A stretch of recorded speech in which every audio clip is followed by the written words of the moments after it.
Ассалаумағалейкум, ардақты ағайын, қадірлі жерлестер, аяулы абай елі, құрметті қала қонақтары.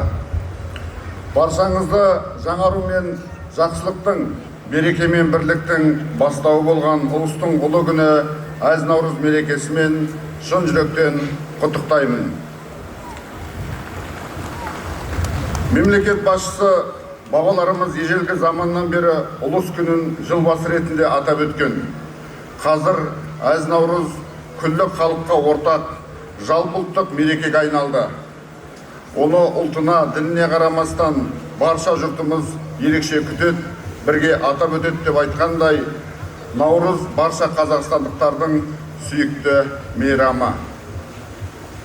Ол халқымыздың болмысы мен дүниетанымын, бірлігі мен татулығын айшықтайтын, адамзатқа ортақ ізгілік құндылықтарын дәріптейтін ерекше күн.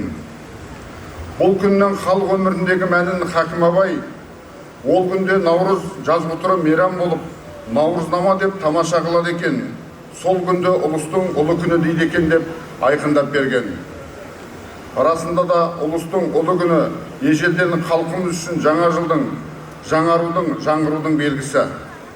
Бұл күнді өкпе назды ұмытып, араздасқанды табыстырып, қайырымдылық жасап, үлкендерден бата алып, елдің тұтастығын нығайта түскен.